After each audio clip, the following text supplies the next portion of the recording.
I know they don't like me. They be all on the internet talking about the pimp.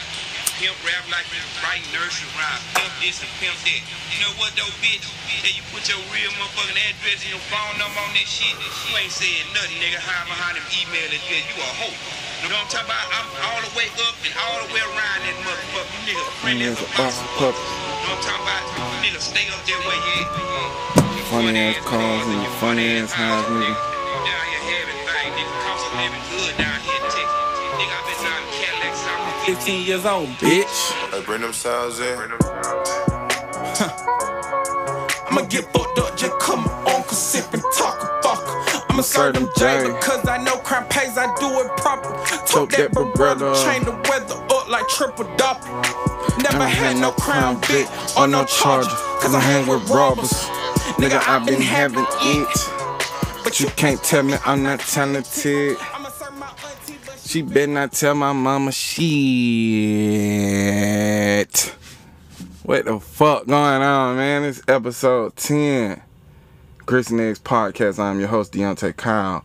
That was a song called Secondhand from Coffee and Cigarettes Act 1. That's one of many of my I guess albums or EPs that I've put out over the years. I had to switch it up a little bit, man. 97 Pacer shit get on my nerves. That cannot be the fucking signature song of this fucking podcast, bro. I can't do it no more. I'm tired of that damn song. If anybody wants to help compose a fucking original intro for the song, for the fucking podcast, feel free to hit me up. I'm also gonna be sharing a voice link, I'm gonna be putting it as part of my link tree where people can send me voice messages and stuff. You know, we fleshing this thing out. You know, this thing. We getting a little better every time. I know I didn't have a post this week. I needed to fucking rest, man. I needed some me time.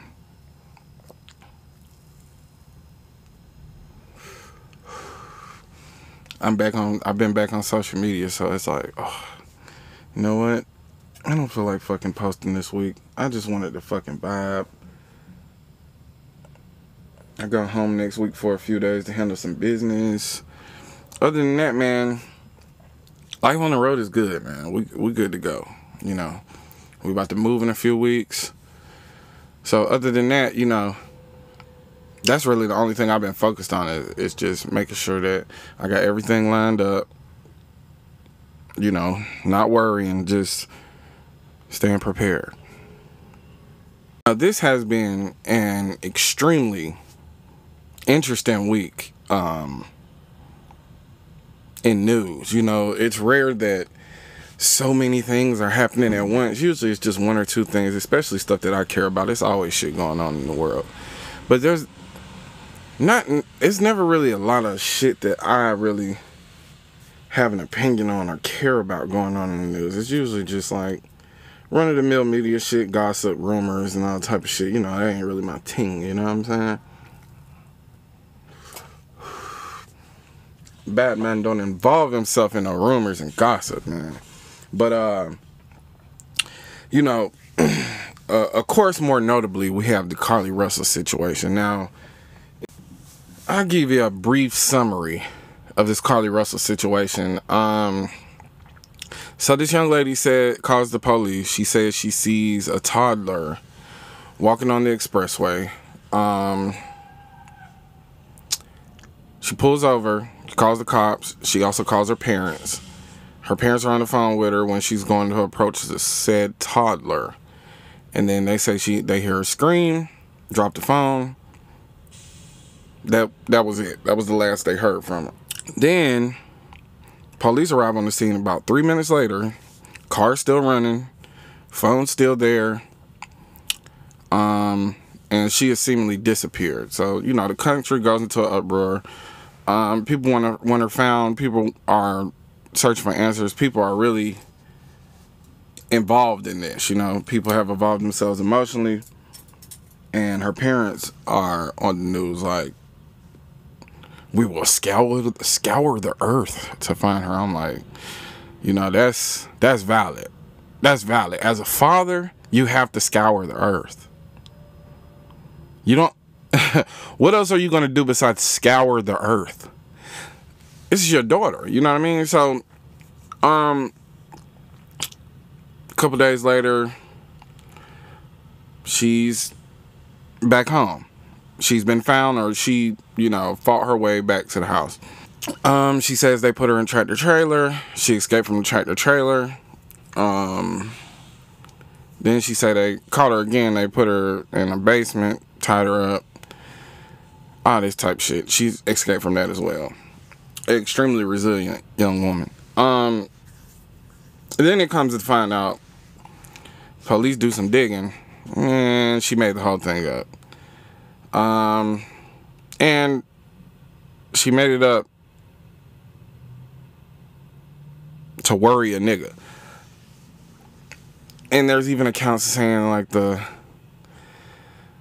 family members were texting him talking about, I hope you feel bad when they find her body scattered across the road or some shit like that.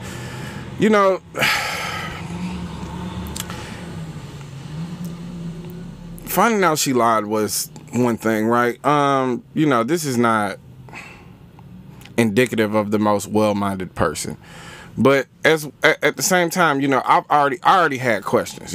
Like, first question was, how did nobody else see a fucking toddler on the side of the road? Because where she was at in Hoover is a part of like where I-20 and I-59 meet. And there's a lot of highways there. Hoover is a pretty busy area. They got like a big mall out there, a lot of shit. Even if it is 3 a.m, there's still a lot of truck traffic. And, big cities like Birmingham, Atlanta, Charlotte, stuff like that, they don't sleep. People are always out and about. You go to Atlanta at 4 a.m. and you drive through where I-20 and 285 meets, you're not going to be the only person on the road. So my first thing is, nobody else saw the toddler. Okay, that's a little weird. Then we fast forward to the part where she says she escaped from a tractor trailer. There is no way. Now, I drive trucks. There's no way to escape from the tractor trailer from the inside. If you get locked inside the tractor trailer, you just locked in that bitch. Because the way that the handles are, it has a locking mechanism on the top. It has a locking mechanism on the bottom. And then it has a latch mechanism that prevents you from even lifting the latch across the middle. That way we can seal our loads and secure them without anybody, like with the seal on there, you can't even open the latch to unlock the top and the bottom mechanism. So, couple of red flags, but no big deal. Because when my old lady told me about this, I was devastated. Let me not be dramatic. I wasn't devastated, but I was just like, this is fucked up. You know what I'm saying? Because they're using fucking toddlers to bait people for trafficking. And in the world of sex traffickers, they will go to any lengths to kidnap somebody. You know what I mean? So I was like, man, I hope they find this lady. So when she appeared to be found, I was like, this is a relief. This is very good. This is what everybody wanted. When I found out she was lying, I was like, it is what it is. You know what I mean? I didn't want my prayers back. And this is how a lot of people are reacting. I want my prayers back. Like, bitch. A prayer is not a donation. That's a request sent upon the Almighty God. You've sent a request to the Almighty God and now you want it back? Are you fucking stupid? I know people don't mean that literally, but people are like, people show some empathy and people want the empathy back. People want a return on the investment, as if empathy is a risk. But as with many other things, the empathetic nature of a lot of people is very performative. People like to put on a show. People want to be on the good side of the conversation. They think that God is invested in the discourse on TikTok. And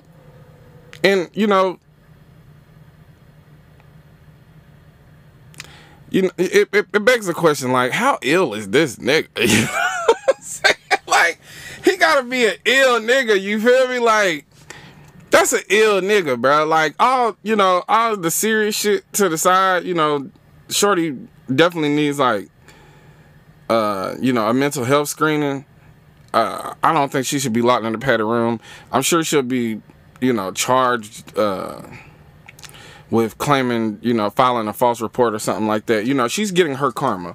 The whole world knows that she's a liar. Now, I have told plenty of lies in my lifetime. None of them have made the national news. So, people are like, she wasted time and resources. Shut your bitch ass up, man. When have that sentence ever came out of you niggas' mouths? She's wasting time and resources. You shut the fuck up. You don't give a fuck about time or resources. You heard somebody else say that and you were like, yeah, she did waste time and resources. Shut up. Shut the fuck up. Okay? You niggas don't give a fuck about time and resources. You spend a lot of all your fucking resources go to eating fucking a fucking 4-piece spicy McNugget from. You niggas have no idea about. It's not even that, bruh. You know, even if it is a very real thing about wasting time and resources, this entire country could be summed up as a waste of time and resources. All we do is waste time and resources. So this is pretty much in line with the values of this country. Let's waste some time and some fucking resources. Nobody cares about time. You motherfuckers don't give a fuck about that. Okay? Now,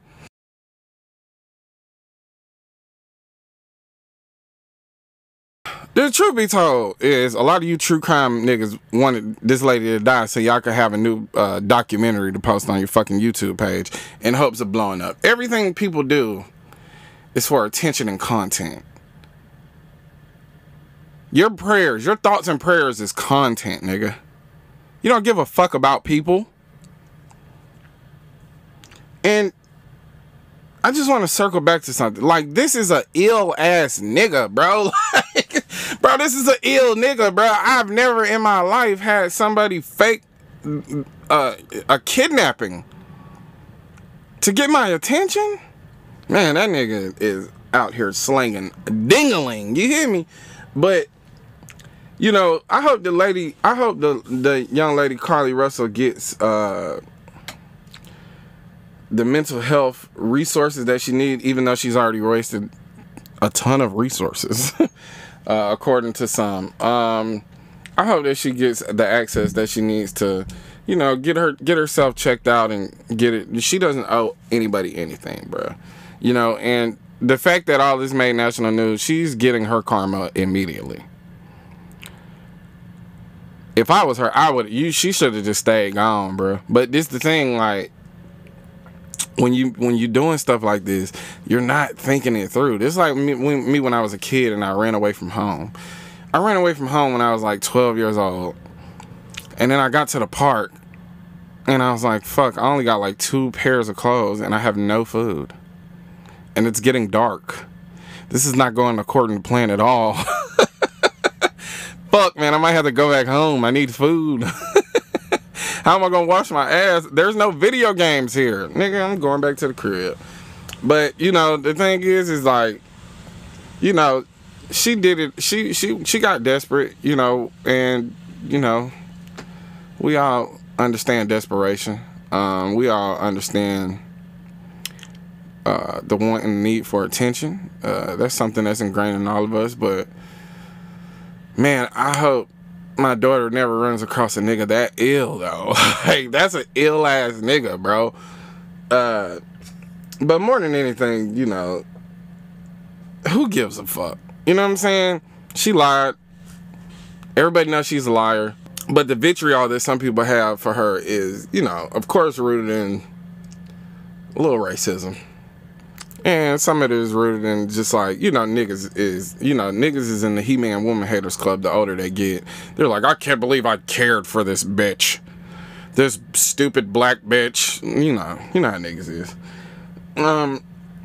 There's a lot of things. There's a lot of bullshit going on. Like, what's that cracker name? Jason Aldean or something. Like, he makes this song called Try That in a Small Town. Nice little ballad. Try that in a small town. Jason Aldean is a fucking pussy. Jason Aldean was at one of his shows and niggas got to shooting and that nigga skedaddled. You hear me? That nigga skedaddled. Try that in a small town.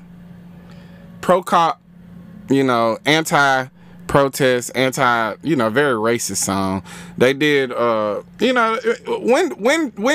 did fucking country, if you're a white boy and you come at me and you tell me you do country music, my racism radar is off the charts. Like, nigga, it is off the.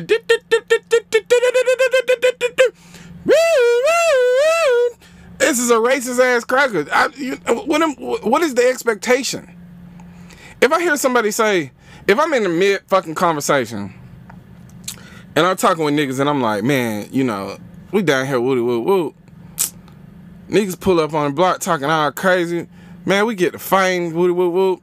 Them niggas like, all right, we gonna come back. And then we get off the block. And then I'm with a nigga and he like, they wouldn't have tried that in my small town. Niggas do everything in a small town from smoking meth to fucking their cousins. So shut the fuck up, man. Nobody gives a fuck about you in your fucking small town. Uvalde was a small town. You see how them puss ass police didn't do shit.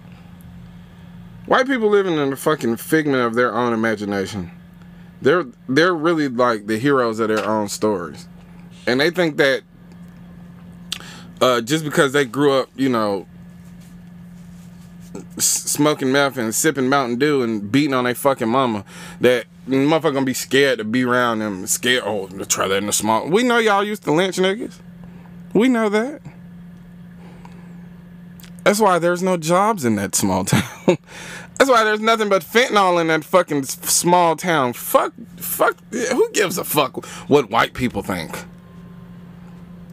The days of worrying about and giving a fuck about what white people think are over. Nobody gives a fuck. Okay? Nobody's scared. This shouldn't even be national news, but this is like liberal shit. This is where liberals come in. It's like, oh, it's time to call out one of our racist counterparts. All you crackers is racist. Some of you niggas is diet racist. Liberals got Aunt Jemima and motherfucking Uncle Ben out of the stores. Land O'Lakes out of stores. You don't see no color. You don't see no representation of people of color anymore because of liberals. Because they don't want to be racist towards black people. They want them to disappear.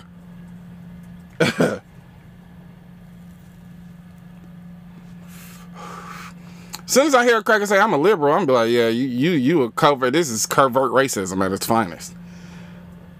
Yeah, I'm not for I'm not for being a bigot. I don't want to be outwardly racist. I want you to disappear.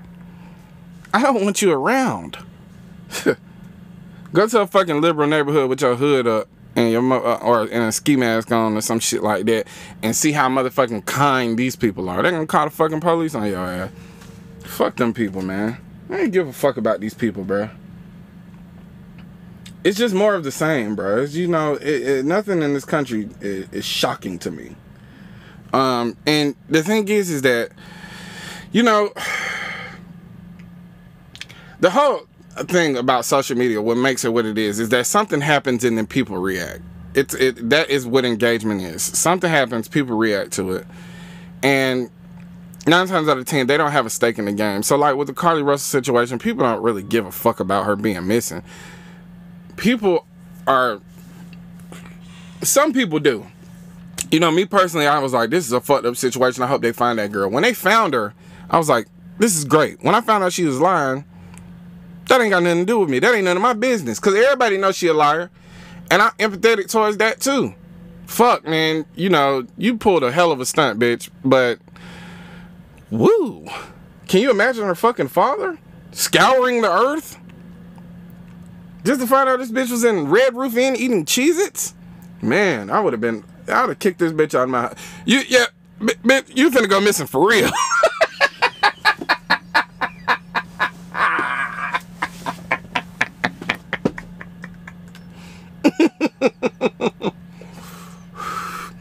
Oh yeah, bitch, you wanna play game? But you know, the thing is that people don't, it's not something they holding close to their heart. It's just a trending topic.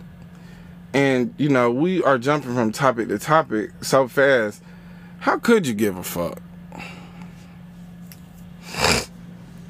And we so desensitized to like actually feeling things.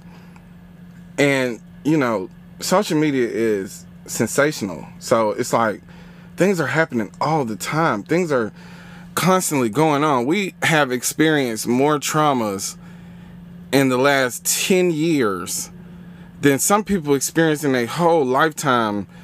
In 10 lifetimes, maybe 100, 150, 200 years ago, you know, besides enslaved people, that every day was a trauma. But I'm just saying, like, we are getting shit that has nothing to do with us. You know, if you used to live on a farm in the early 20s or some shit like that, black or white, the only time you really had drama is when you went in town. And motherfuckers put you on to whatever the local drama was.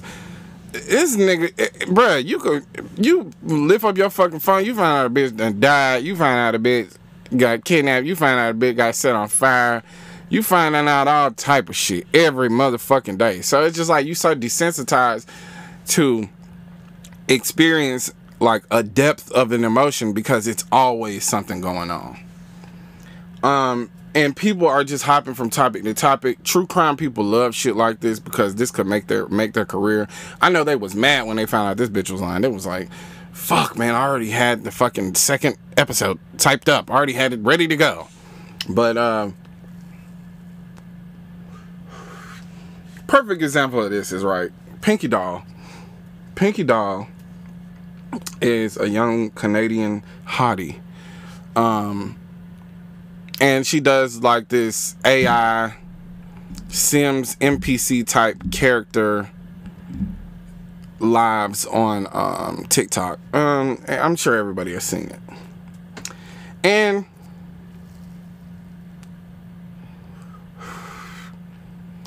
from reading A Billion Wicked Thoughts, as soon as I saw it and I seen like how popular the live was, I was like, oh, this is a kink. Because they get to control her. This is a sub-dom, you know, sexual control type thing. I about that immediately. Because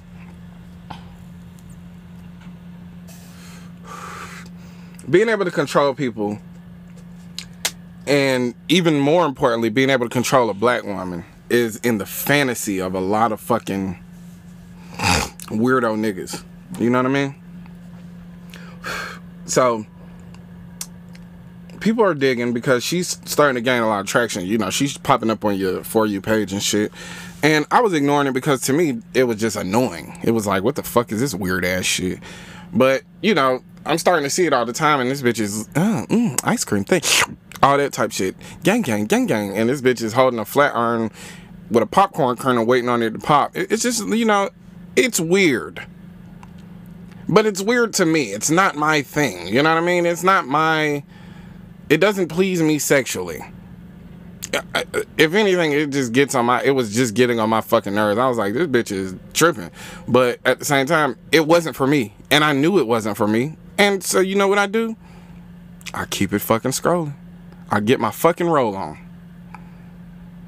I got my... You know what?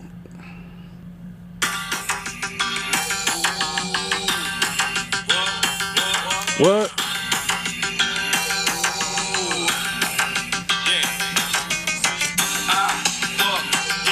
Hoes. shows.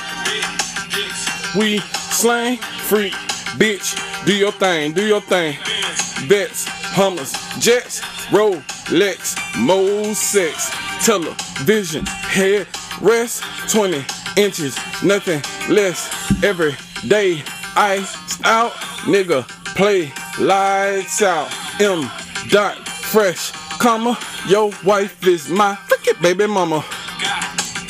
Motherfucker, she's a good dick sucker. What the fuck? Hold on, everybody, get your roll on. Everybody get your roll on. Everybody get your roll on. What?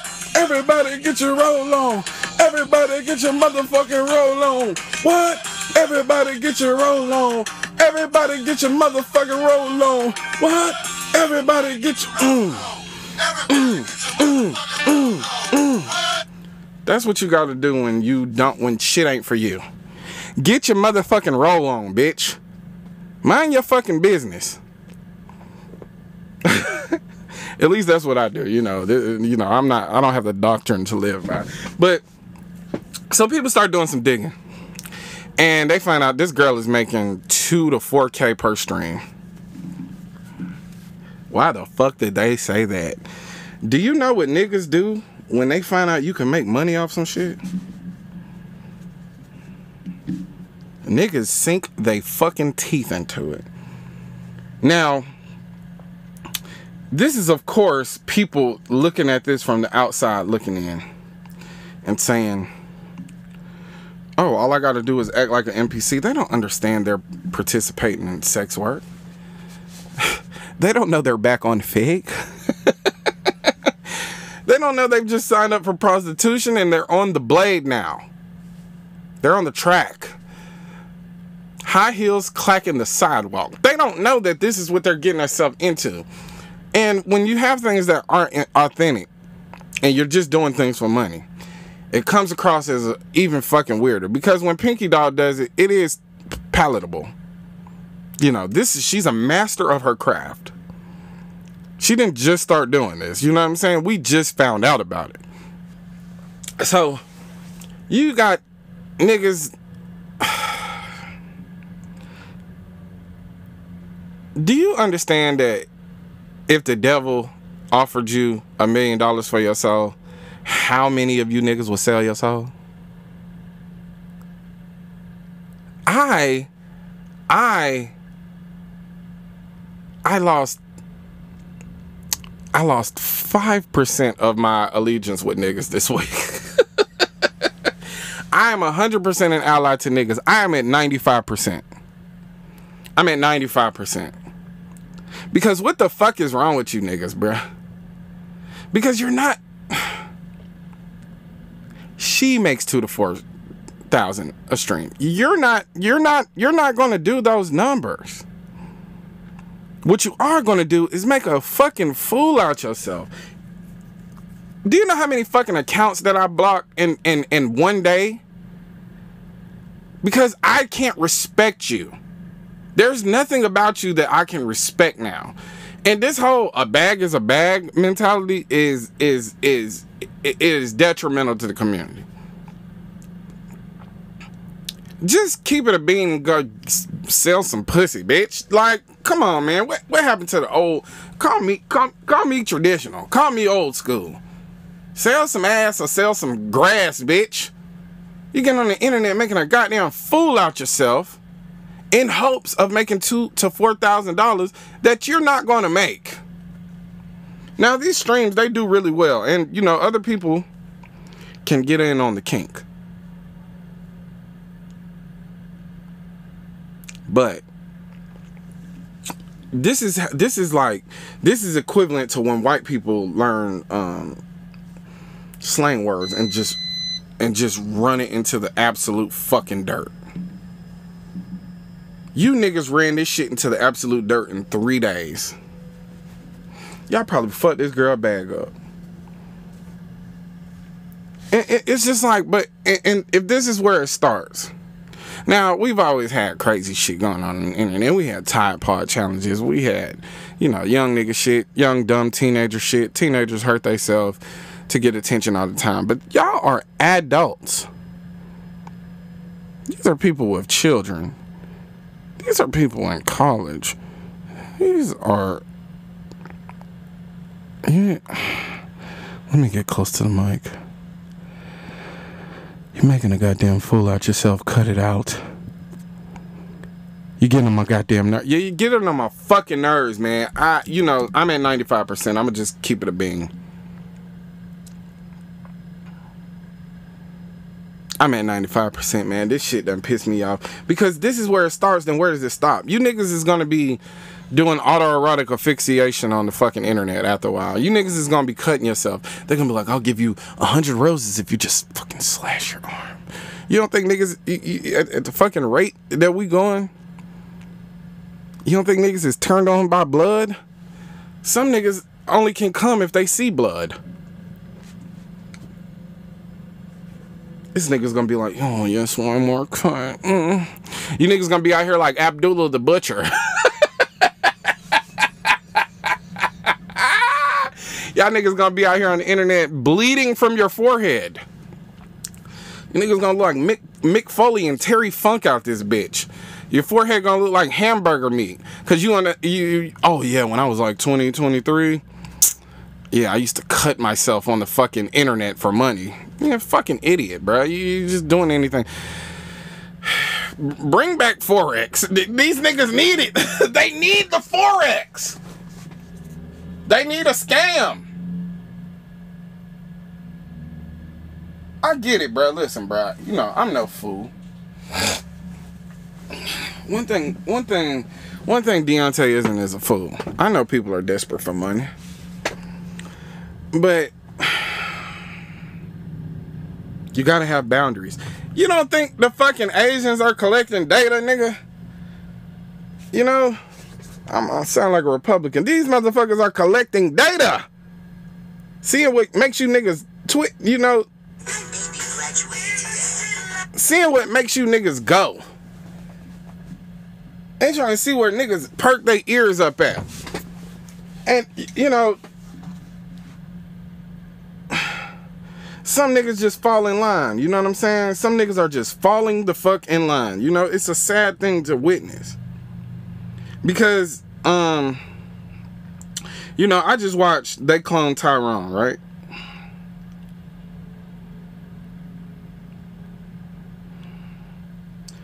Now, if you haven't watched They Cloned Tyrone, what I want you to do right now is fast forward about 5 to 10 minutes. Because I don't know how long I'm going to talk about it. And you just fast forward a little bit. This is a spoiler alert. Because this movie just came out. But, so They Cloned Tyrone is about a drug dealer played by John Boyega. A pimp played by Jamie Foxx, and a prostitute played by, you know, we're gonna find this lady name. We're gonna find her name real quick. A prostitute played by Tiana Paris. So, you know, these people are going along about their regular fucking nefarious duties. You feel me? But Tyrone is a hard ass nigga. You feel me? Well, no, his name isn't Tyrone right here. His name is Fontaine. Fontaine is a gangster. Cold-blooded, gold grill, gangster. Sell dope. Gangster. Don't play about his money. Gangster. So, nigga selling in his territory, right? Nigga selling in his territory. He hit the fuck nigga with a car. Boom! Got this young nigga with a young nigga like 10, 11, 12 years old in the car talking about SpongeBob and shit.